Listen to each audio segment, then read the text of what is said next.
Thank you, Mr. President. Ranking Member. Well, thank you all for your testimony, and thank you, President Starr comes out. There's one thing you really learn on this committee, seeing the over 500 tribes across the country, is just how different they are, how seriously different their needs are.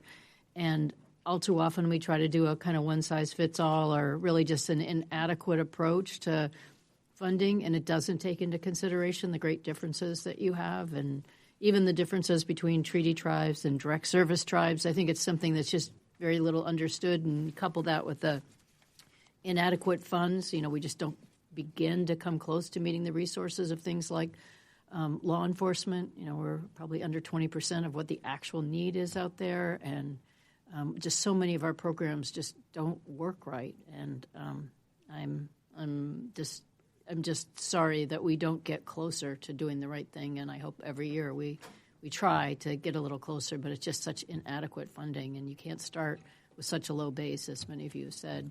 And thanks for pointing out some of the challenges of direct service tribes. I'm really worried right now about the cuts in staffing. I mean, it was already horrendous, 2 or 3 years ago, hearing about how long it took to do the things that needed to be done, or to get the funding there, or just to make the payments of things that should go out at IHS or other places. And then in this last year, we've just experienced this deep cuts in staffing, and I don't know how anything honestly gets done over there. I'm looking forward to our hearings this year with BIA, BIE, BIH. It's just really inadequate. So I thank you for bringing some of that to our attention. It doesn't solve the problem, but I know we'll have a focus on it this year, and ask for, as you were, detailing some of the things, just much closer scrutiny of what's getting done in the staffing levels over there. I think we just have to crack down on that right now, especially.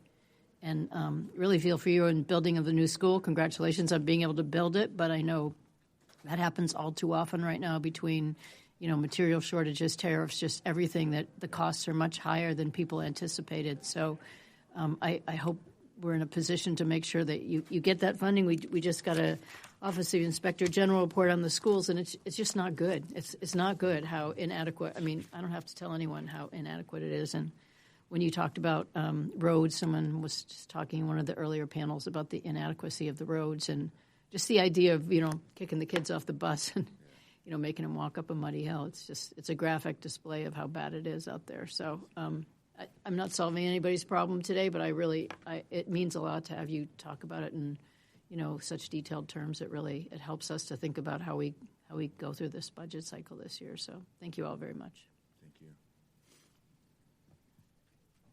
Thank you, Ms. Pingree. Gentlemen, thank you for being here. I had a quick question for you. Chairman Langkeek, you've done a lot of work in counseling to prevent suicide. Yes, sir. With your description of I'm assuming is that just for your res that you do that? Yes, sir. Thank you for that question. For many years, I have worked exclusively just on the Crow Creek Sioux Reservation, but recently here have been appointed to some positions where I'm helping on a national level now.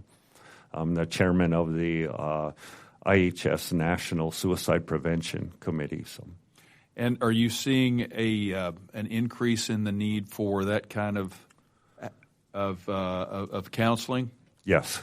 Yes. Increase. Definitely. Huge increase. And since you are able to see the top level, is there one thing that's causing that, or is it, can you say it's despair? Multiple layers, multiple dynamics, despair. Okay.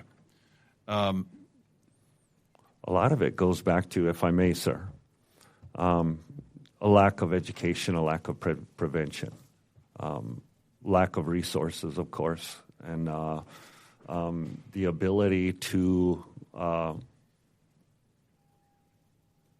I'll stop right there. Okay. Well, I appreciate you doing that, and I want to speak for on behalf of Chairman Simpson, who really does take this to heart. He had to step out, and as you look around this table, there are a lot of names, but not a lot of members. I just want to point out to those who are here, who've done this year after year, thank you for coming on your own dime. It's very difficult to get out here. And that in spite of the fact that there's a minority group here that the members of this subcommittee are united without exception. I think I can say that, Shelley, that we are united without exception in the understanding that we actually feel very strongly about the issues that every tribe who comes before us and brings. And I would say that I think most of us feel and agree that we got off to a rough start a year ago with specifically what you were talking about on a new administration, on some of the things that occurred with cost cutting that didn't sync up with treaty obligation. Doesn't matter what country you have a treaty with. You are obligated. It's not an option. And like Ryan Zinke said, I think you guys were sitting here before, it's not an option. It's not discretionary. Now, I'm not going to speak on behalf of Chairman Simpson on should it be mandatory spending, but I do agree with Chairman Zinke that it should be coming from, certainly on the law enforcement, from the DOJ fund. That should just be, we owe that. And if you're not able to patrol, how many law enforcement officers? 54,000 tribal members, right? How many law enforcement officers do you have now? Did you say 30? 30. 30 for 54,000 people and 3 million acres? Yes. That's a disgrace. Yes. It's an absolute disgrace. So it doesn't help when you go back home and say, well, we made an impact, and they said it's a disgrace, and you still only have 30. So I just want you to know, everybody on this committee, there's not enough money for you. We want there to be more, because that is, when we talk about missing, and one of the most important things to Chairman Simpson is missing and murdered indigenous people, and the travesty that is, and the lack of syncopation between the res and not the res on how we deal with those issues and justice. We are united on it. I hope that we make progress year after year after year. Again, it's never enough, but we're united on it, and we're all emotional about it, and we are all on this committee because we care. Well, thank you, Chairman. I definitely appreciate that, and it's good to acknowledge that, or that you acknowledge that. You know, it does mean something when we hear that, because sometimes we don't get to hear that, especially from a committee. But one thing I wanted to point out was, we did declare a state of emergency, and it rolled into this administration, and our stats are still the same. So it definitely needs to be looked at, and according to treaty obligation. Treaties are the supreme land of the law. Consultation needs to happen also when those decisions are made. Thank you. May I make one final comment? Yes, sir. Thank you. One final comment, please. The Crow Creek Sioux Tribe did declare a state of emergency on public safety in 2023 on the heels of a murder and a lot of other violent acts that were going on a reservation. So I declared that state of emergency. And here recently I just declared another state of emergency on the health and wellness of our children. Recently here, looking at data, getting ready for appropriations and consultations and things, I was looking at the Agency for Children and Families. And in that data, it had Crow Creek Sioux Tribe listed as a high-risk environment for children. In fact, it's the highest risk environment for children in the United States.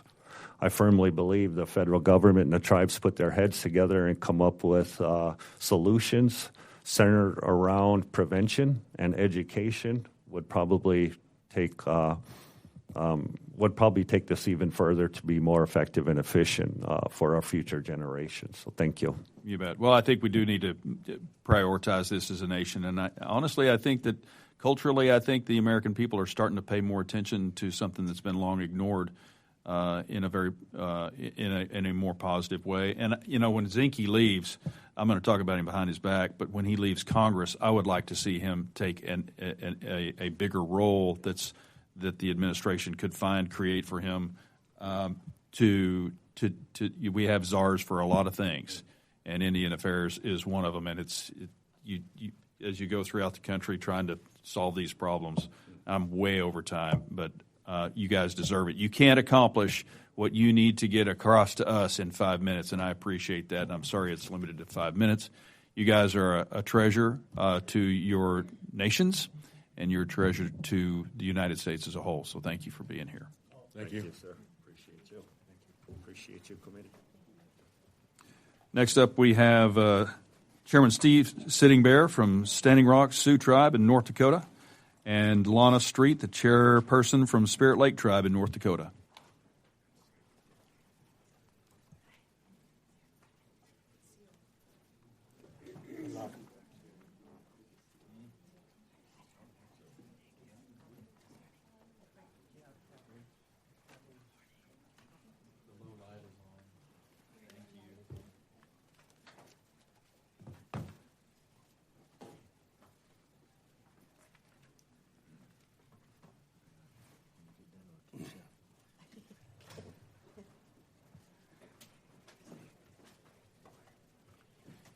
And Frank, are you still in here? Hey, I would like to get some information from you on the rates of service members from the Indian Nation is higher than any other ethnic group in the United States. I'd like to know how we can get more police officers from the tribes. More people serve the United States than serve the tribes. So let's find a solution. Thank you. Thank you. Thank you all very much for being here. We're way behind timeline, and again, thanks for all the patience for the people in the back. We're going to try to get the train moving again. So we'll start with Steve. Okay, so when you see this, yellow is when it starts flashing red, your 5 minutes are up. I'm not going to gavel you, but just be prepared. We can ask more questions if y'all stop at 5 minutes. So please go ahead. Great. Chairman Sitting Bear.